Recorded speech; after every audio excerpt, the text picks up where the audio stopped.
জানাবো এখনকার বিশেষ বিশেষ সংবাদ আর প্রতিদিনের বাছাই করা খবরগুলো পেতে চ্যানেলটি সাবস্ক্রাইব করুন। শুরুতেই হেডলাইন্স। বড় ঘোষণা, আন্দোলনে আহত কৃষকদের চিকিৎসার খরচ বহন করবে পাঞ্জাব সরকার। পাঞ্জাব হরিয়ানা সীমানায় উত্তেজনা, বিক্ষোভরত কৃষকদের লক্ষ্য করে টিয়ার গ্যাসের সেল পুলিশের। কৃষক বিক্ষোভের সময় কেন দেশে নেই মোদি, তাকে প্রধানমন্ত্রীর অগ্রাধিকার বুঝতে হবে বললেন স্বামী।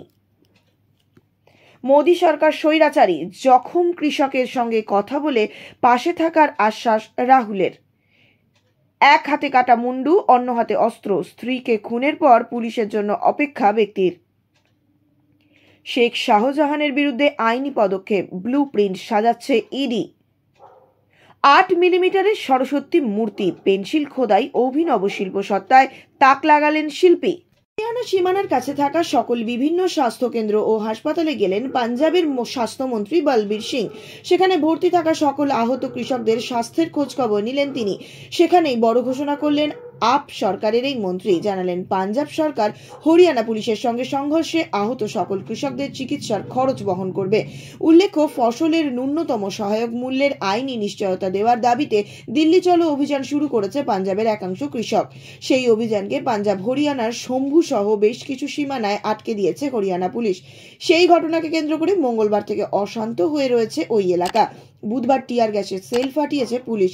স্বাস্থ্যমন্ত্রী বলবীর সিং বলেছেন, আন্দোলনকারী কৃষকদের নিরাপত্তার কথা মাথায় রেখে হরিয়ানা সীমানায় সমস্ত হাসপাতালে সতর্কতা জারি করা হয়েছে।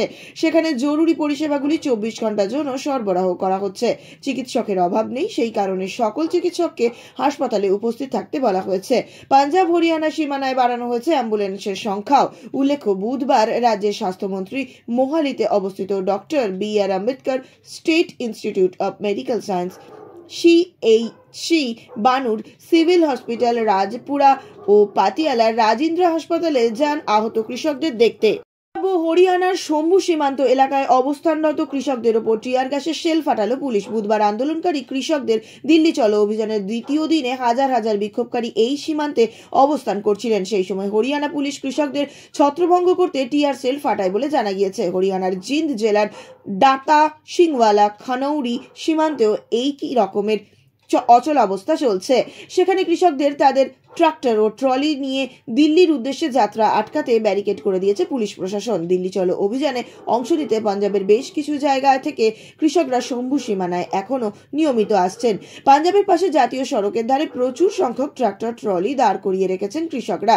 প্রতিবাদী কৃষকরা ফসলের ন্যূনতম সমর্থন মূল্যের আইনি নিশ্চয়তার দাবি তুলেছেন। জানা গিয়েছে, কৃষকরা হরিয়ানা সীমান্তে একাধিক স্তরে দেওয়া ব্যারিকেডগুলিকে ভেঙে এগোনোর চেষ্টা করছিলেন। সেই সময় পুলিশ তাদের সরাতে কাঁদানে গ্যাসের সেল ফাটায়। তবে তারপর থেকে আর কোনো প্রচেষ্টা কৃষকদের তরফে হয়নি। কৃষক বিক্ষোভ প্রসঙ্গে আবারও বেসুরো গাইলেন শীর্ষ বিজেপি নেতা সুব্রমণ্যম স্বামী।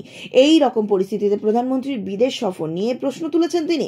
কেন্দ্রের বিরুদ্ধে পাঞ্জাবের কৃষকদের বিক্ষোভ যখন পরিস্থিতি অগ্নিগর্ভ, তখন প্রধানমন্ত্রী নরেন্দ্র মোদী কেন দেশে নেই? বুধবার তা নিয়ে প্রশ্ন তুললেন বিজেপি সদস্য তথা মন্ত্রী পরিষদের প্রাক্তন মন্ত্রী সুব্রমণ্যম স্বামী।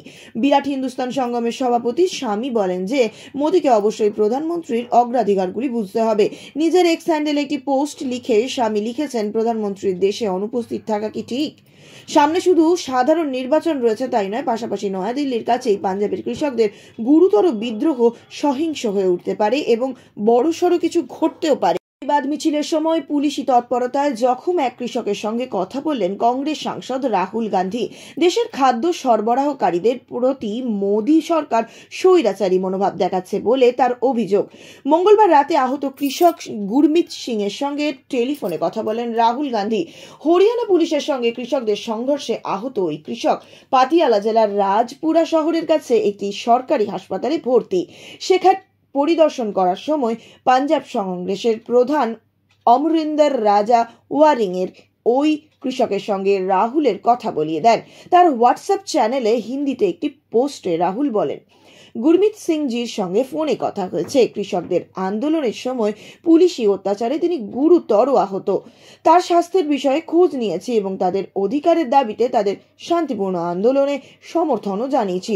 রাহুলের কটাক্ষ তিনি একজন যুবক এবং একই সঙ্গে একজন কৃষক, তাকে প্রশংসা করার পরিবর্তে দেশের রক্ষক এবং খাদ্য সরবরাহকারীর প্রতি মোদী সরকারের এই স্বৈরাচারী মনোভাব গণতন্ত্রকে লজ্জায় ফেলে দিচ্ছে। কংগ্রেস নেতা আহত কৃষককে জিজ্ঞাসা করেন যে তিনি কোথায় আঘাত পেয়েছেন। কৃষক জবাবে বলেন যে তার হাতে এবং চোখের কাছে ক্ষত রয়েছে। ভালোবাসার দিনে ভয়াবহ এক দৃশ্য পূর্ব মেদিনীপুর জেলার পটাশপুর থানার চিস্তিপুর গ্রামে। এই গ্রামের বাসিন্দা গৌতম গুছাইত, বয়স 45, তার স্ত্রীর গলা কেটে হত্যার পর কাটা মুন্ডু নিয়ে রাস্তায় রাস্তায় ঘুরছেন আর অপেক্ষা করছেন কখন পুলিশ আসবে। বুধবারের হাড় হিম করা এই ঘটনায় কেঁপে উঠলেন পথ চলতি লোকজন। পরে পুলিশ গিয়ে গৌতম গুছাইতকে আটক করে ও মহিলার কাটা মুন্ডুটি হেফাজতে নেয়। স্থানীয় সূত্রে খবর, গৌতম গুছাইতের সঙ্গে স্ত্রীর প্রায়ই ঝগড়া লেগে থাকতো। প্রতিদিনের মতন আজও স্বামী স্ত্রীর মধ্যে অশান্তি ছিল। অভিযোগ, ঝগড়া চলাকালীন বাড়িতে থাকা একটি ধারালো অস্ত্র দিয়ে স্ত্রীর গলায় কোপ মারেন গৌতম, আর তাতেই ধর থেকে মাথা আলাদা হয়ে যায়। পুলিশ সূত্রে খবর, স্ত্রীর মাথা ধর থেকে আলাদা করেও ক্ষান্ত হননি গৌতম। অভিযোগ, স্ত্রীর দেহের ওপর চড়ে বসে কাটারি দিয়ে কোপাতে থাকেন তিনি। এরপর শরীরে রক্তমাখা অবস্থায় স্ত্রীর কাটা মুন্ডু হাতে নিয়ে রাস্তায় রাস্তায় ঘুরতে শুরু করেন। মূলত রাস্তার ওপর পুলিশের জন্য অপেক্ষা করছিলেন গৌতম। নোটিশও সাড়া মেলেনি শেখ শাহজাহানের। উল্টে কোর্টে আবেদন করেছেন জামিনের। তবে আগাম জামিন সম্পর্কে অনেকটা এবারে ব্যাকফুটে চলে গিয়েছেন শেখ শাহজাহান।